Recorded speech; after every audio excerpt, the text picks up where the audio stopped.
Oh no, tidak. Celaka 12. Ngeri banget tau nggak?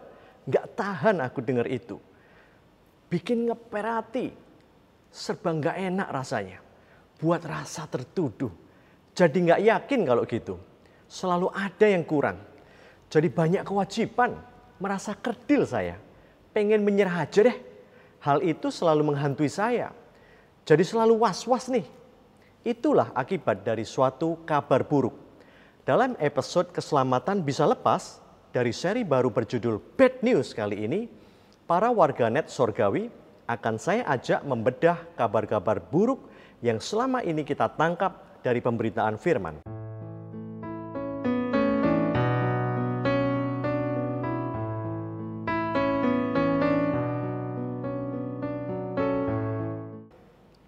Dalam all new series berjudul Bad News kali ini, kita akan ungkap berbagai kabar buruk yang kita tangkap dalam pembelajaran firman kita sehari-hari.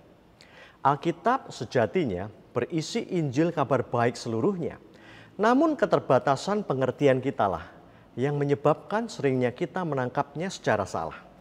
Lewat episode Keselamatan Bisa Lepas ini, kita akan bedah Filipi 2 ayat 12a. Hai saudara-saudaraku yang kekasih, kamu senantiasa taat. Karena itu tetaplah kerjakan keselamatanmu dengan takut dan gentar. Jaminan keselamatan atau salvation assurance adalah hal terpenting dalam hidup manusia. Karena hidup di bumi ini hanya 70-90 tahun. Sedangkan setelahnya itulah yang jauh lebih lama. Bukan hanya 1000 tahun atau 10.000 tahun, tapi selama-lamanya. Jadi hidup di dunia ini tidak ada sekian mikron persennya saja dari kehidupan kekal. Menanggung derita sehari di bumi saja kita sudah berat sekali. Apalagi menanggung penyiksaan selamanya di lautan api keabadian. Jadi manusia pasti lebih memilih selamat dan hidup tanpa derita di sorga selama kekekalan nanti. Makanya syarat-syarat untuk bisa selamat ini selama berabad-abad menjadi topik sentral pembahasan para rohaniwan.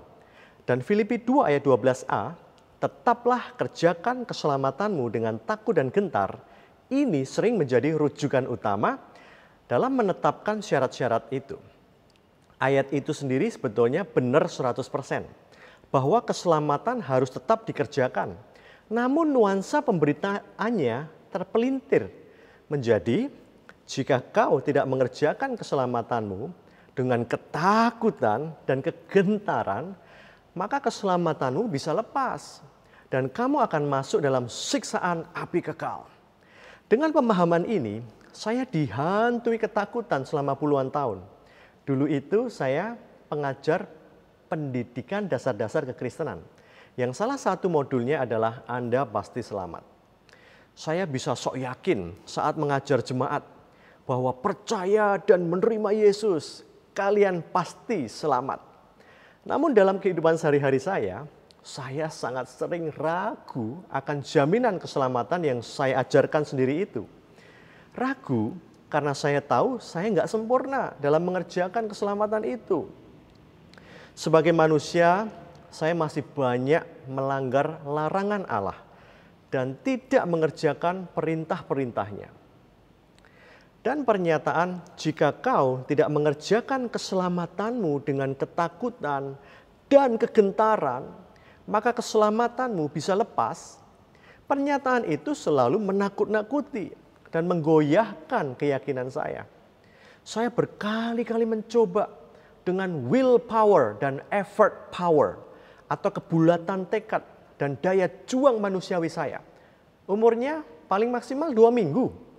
Setelah itu kembali ke lingkaran kegagalan lagi. Berulang kali gagal menjadikan saya manusia pesimis. Dan akhirnya apatis atau acuh tak acuh. Tapi tetap takut jika benar-benar tidak selamat. Ini adalah bad news atau kabar buruk bagi orang percaya atau believers. Sejatinya, seluruh keturunan Adam itu telah mewarisi dosa asal dan wajib dihukum. Namun Allah melalui Yesus berinisiatif mati menggenapi konsekuensi hukuman itu, menggantikan kita. Sehingga kita dapat menikmati hasil keselamatan itu tanpa membayar atau menjalani hukumannya. Kita baca Efesus 2 ayat 1, 3-6, dan 8-9. Kamu dulu sudah mati karena pelanggaran-pelanggaran dan dosa-dosamu. Sebenarnya dahulu kami semua juga terhitung di antara mereka ketika kami hidup di dalam hawa nafsu daging dan menuruti kehendak daging dan pikiran kami yang jahat. Pada dasarnya kami adalah orang-orang yang harus dimurkai, sama seperti mereka yang lain. Tetapi Allah yang kaya dengan rahmat, oleh karena kasih-Nya yang besar, yang dilimpahkannya kepada kita, telah menghidupkan kita bersama-sama dengan Kristus. Sekalipun kita telah mati oleh kesalahan-kesalahan kita, oleh kasih karunia kamu diselamatkan. Dan di dalam Kristus Yesus Ia telah membangkitkan kita juga dan memberikan tempat bersama-sama dengan Dia di surga. Sebab karena kasih karunia kamu diselamatkan oleh iman. Itu bukan hasil usahamu, tetapi pemberian Allah. Itu bukan hasil pekerjaanmu. Jangan ada orang yang memegahkan diri. Bagi sebagian kita yang tumbuh dalam dunia yang serba bersyarat ini, mekanisme penebusan Kristus ini tidak masuk akal. Bagaimana hutang pelanggaran seseorang bisa dibayar begitu saja tanpa syarat? Tahukah Anda, Injil atau gospel yang bahasa aslinya euangelion itu berarti berita baik, good news atau kabar yang saking bagusnya sampai-sampai kita sulit mempercayainya. Tidak ada makan siang gratis. Kita hidup dalam dunia yang serba berbayar. WhatsApp yang kita gunakan gratis pun sesungguhnya tanpa kita sadari itu dia membuntuti perilaku digital kita untuk kepentingan intelijen mereka. WhatsApp tidak benar-benar gratis. YouTube pun mengharuskan akun premium dengan tarif Rp65.000 tiap bulan untuk mengakses tanpa diganggu iklan. Dalam dunia yang serba pamrih begini, kita sulit menerima. Masa iya keselamatan itu benar-benar gratis? Asal kita mau belajar, bad news akan menjadi good news. Ayat 5 dan 6 tadi mengatakan, telah menghidupkan kita bersama-sama dengan Kristus. Dan Ia telah membangkitkan kita juga dan memberikan tempat bersama-sama dengan Dia di sorga. Ada dua kata telah di sana. Telah menghidupkan dan telah membangkitkan dan memberikan tempat di sorga bagi kita. Tempat di sorga itu berarti keselamatan. Dan itu telah diberikan kepada kita. Tidak ada prasyarat. Kalau bersyarat, maka bunyinya akan menjadi seperti ini. Sorga akan diberikan asal kita melakukan ini dan itu terlebih dahulu. Telah berarti sudah terjadi. Kita telah dijaminkan sorga oleh Dia tanpa terlebih dahulu melakukan pekerjaan-pekerjaan yang menjadi syarat untuk masuk ke dalamnya. Keselamatan yang dijamin sendiri oleh Sang Ampunya Selamat seharusnya tidak akan pernah bisa lepas. Kolose 3 ayat 3, sebab kamu telah mati dan hidupmu tersembunyi bersama dengan Kristus di dalam Allah. Kata tersembunyi ini bahasa aslinya kripto, bersama Kristus di dalam Allah. PIN ATM kita itu terenkripsi atau terkripto, sehingga tidak bisa dibaca dan disalahgunakan oleh pihak bank maupun pihak penjahat. Hidup kita itu terenkripsi di dalam Tuhan, sehingga musuh tak bisa mengintervensi atau menjamah kita. Hidup keselamatan kita stay safe atau tetap aman dalam tangan Allah sampai akhir zaman. Tapi sekarang kita bertanya, jika keselamatan itu telah diberikan cuma-cuma, kenapa di Filipi 2 masih saja diperintahkan untuk tetap mengerjakan keselamatan kita itu? Jawabnya adalah, karena Tuhan ingin kita menikmati keuntungan-keuntungan hasil mengerjakan keselamatan itu selagi di bumi ini. Jika kita telah mengalahkan sifat sombong kita, yang termasuk salah satu PR dalam mengerjakan keselamatan itu, maka kita akan diganjar punya teman banyak. Karena orang yang tidak sombong atau orang rendah hati bisa menarik banyak sahabat. Jika kita banyak bersedekah, maka kita sendiri pun akan banyak menerima kebaikan dari alam ini. Dan kita sendiri akan feeling good, dalam jiwa kita. Jika kita melayani dan memberitakan Injil, kita pun akan sukacita oleh pekabaran Injil itu sendiri. Rajin bekerja akan mendatangkan pemasukan dan pendapatan yang banyak di dalam tabungan kita. Namun, mengalahkan sifat sombong, sedekah, memberitakan Injil, dan rajin bekerja itu bukan prasyarat masuk surga. Mengerjakan hal-hal itu memang masuk kriteria mengerjakan keselamatan. Namun itu dilakukan bukan supaya kita selamat, kita mengerjakan keselamatan itu karena kita telah diberi dan dijamin selamat. Sekarang sudah mulai jelas ya, bukan supaya dapat, namun karena telah. Jadi keselamatan itu absolut, pasti, independen, dan tak bergerak. Kalau dependen, dia akan datang dan pergi tergantung pemenuhan syarat. Dia ada, diam, termiliki oleh believers atau orang percaya di dalam hidupnya. Lepas dari berhasil tidaknya si orang percaya ini di dalam usahanya untuk menjaga keselamatannya itu. Kok bisa begitu?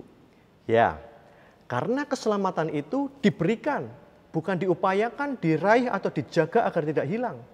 Bagi saya berita ini bukan bad news, tapi great news. Jadi sekarang saya berani mengajar dengan mantap, tanpa ragu-ragu lagi mengenai jaminan keselamatan saya sendiri itu. Karena Bapa yang empunya hidup itu sendiri yang menjamin keselamatan saya sampai akhir nanti. Kita mengerjakan keselamatan karena kita telah dijamin selamat. Seburuk apapun kesalahan di dalam kehidupan lama kita. Seperti ayat 5 tadi, Allah telah menghidupkan kita bersama-sama dengan Kristus sekalipun kita telah mati oleh kesalahan kita. Anak saya, karena mereka berstatus anak saya, maka mereka harus mengerjakan kerajinan dalam sekolah dan berusaha menjadi anak baik. Bukan rajin belajar agar tidak dicoret dari kartu keluarga saya. Seperti itulah prinsipnya. Dalam King James Version, kerjakan keselamatan itu terbaca work out your own salvation. Bukan work for your own salvation. Work out, bukan work for. Work out itu exercise, latih, aktifkan sesuatu yang telah ada. Work for itu berupaya untuk sesuatu upah yang belum ada. Harus dikejar karena belum didapat atau harus dijaga agar tidak lepas. Keselamatan itu bukan upah atau wage, namun pemberian atau gift. Selanjutnya, dalam mengerjakan keselamatan ini, kita tidak bisa memakai kekuatan kita sendiri. Coba baca ayat 13. Karena Allah lah yang mengerjakan di dalam kamu, baik kemauan maupun pekerjaan menurut kerelaannya. Atau dalam terjemahan sederhana Indonesia. Karena Allah lah yang memberi keinginan, bahkan kemampuan kepada kita, masing-masing, untuk melakukan hal-hal yang menyenangkan hatinya. Jadi, mengerjakan keselamatan yang mencakup doa, puasa, rajin baca dan melakukan firman, besuk orang sakit, persembahan dan perpuluhan, menghindari rokok dan narkoba, hidup kudus mentaati keseluruhan dari ke-613 mitzvot, praktek 9 buah roh, kerja keras untuk nafkah bagi keluarga, dan lain sebagainya itu, kemauan atau keinginannya saja pun harus diberikan dari Allah. Bayangkan, modal kemauan dan keinginan saja kita ini miskin papa, tidak punya sama sekali. Saudara, bagaimana kita bisa sombong kalau sudah begini? Jadi, kemauan, keinginan saja itu dikaruniakan, apalagi kemampuan untuk melakukan pekerjaan keselamatan itu sendiri. Sudah pasti Allah lah yang mengerjakannya di dalam kita. Jadi kita ini hanya perkakas yang hanya bisa menyerahkan diri saja dipakai oleh Tuhan. Ini pun bagi saya good news. Karena saya jadi tidak ragu lagi. Karena semua tergantung Dia. Kalau tergantung saya, manusia daging ini mut-mutan, up and down. Kalau lagi semangat, bisa menginjil kemana-mana. Kalau lagi malas, masa bodoh. Kalau Tuhan yang mengerjakan, selalu konsisten. Yang terakhir, Ada kata, kerjakan keselamatanmu dengan takut dan gentar. Berpuluh tahun saya memaknai ayat ini secara salah. Dan ini menjadi bad news bagi saya. Saya memaknainya jika saya tidak rajin mengerjakan keselamatan atau jika sampai gagal. Saya akan penuh ketakutan dan kegentaran saat menghadap Tuhan atau saat dimintai laporan oleh Tuhan. Lutut saya akan gemetar menanti hajaran dan pukulan Tuhan akibat kegagalan saya itu. Sahabat, ternyata dia itu bukan angry God. Yang ada hanyalah angry bird dan happy God. Takut dan gentar lebih dimaknai sebagai rasa hormat, kagum, takjub, dan bangga. Jadi kalimatnya menjadi kerjakan keselamatanmu dengan rasa hormat, kagum, takjub, dan bangga. Bagaimana tidak? Kita yang berdebah dan kental dengan kebejatan dan pelanggaran ini bisa diterima tanpa syarat dan dianugerahi keselamatan yang maha agung itu. Apakah kita tidak makin merasa hormat, kagum, takjub, haru, terenyuh, dan bangga? Baiklah saudara, kiranya setelah mendengar kebenaran ini, kita tidak lagi ragu akan keselamatan kita. Karena bukanlah keselamatan itu sendiri yang bisa hilang, namun keyakinan akan keselamatanlah yang bisa hilang. Jangan kehilangan keyakinan itu ya. Maka tetaplah mau belajar. Asal kita mau belajar, bad news akan menjadi good news. Stay shocked until next bad news ya.